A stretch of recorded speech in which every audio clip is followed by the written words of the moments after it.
So for every one person who grew up in a tough environment and just wants to go in and be part of the change, part of the solution, there's another one who just wants to hurt somebody. There's another one who just wants to kill somebody. There's another one who wants to do the drug game from a different angle. There's another one.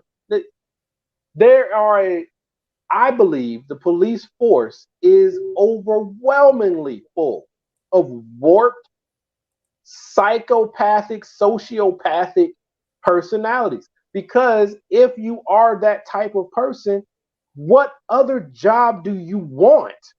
You don't want to go and be a lawyer. You don't want to go be a doctor. You don't, if anything, you might join the military. And so you go do that for a little while. But then what happens when they get out the military? They go become police officers. So we are dealing with a huge problem.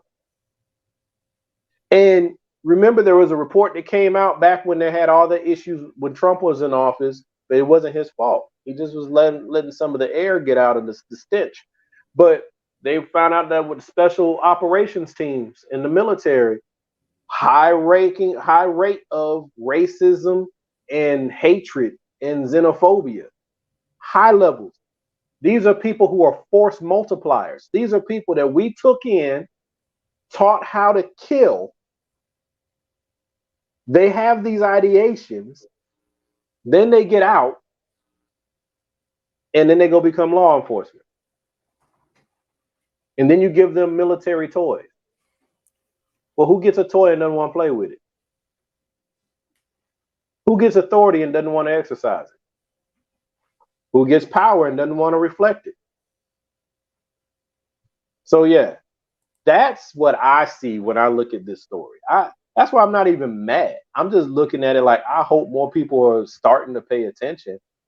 I'm not just anti-cop because I'm black. I'm anti-cop because of cops.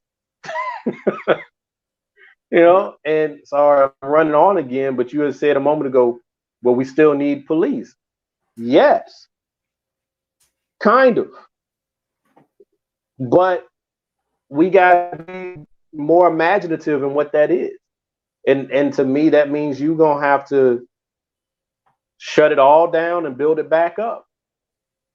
Right? You're going to have a skeleton crew of specially trained and ready to go law enforcement people who have to pass rigorous testing and backgrounds and all that. And then everybody else, you got to reapply for your job.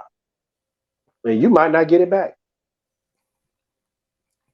But society ain't ready for that. Yeah, because the deal is, let me put a caveat on what I said before we go into the second hour. What I was agreeing with Thea is that we don't like cops, but we need cops. I want to make something perfectly clear, just in case somebody like to, cut and stitch our video with just that statement being said. We don't need cops like this.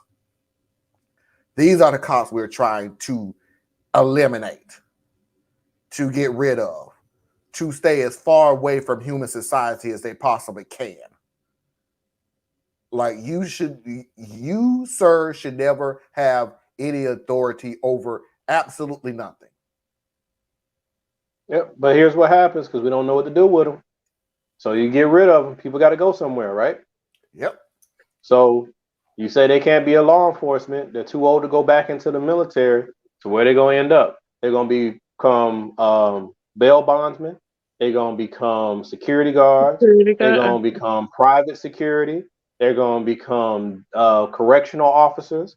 They're going to become, you know what I'm saying? It's like when you go after a priest who molests children and you don't put them in jail, what do?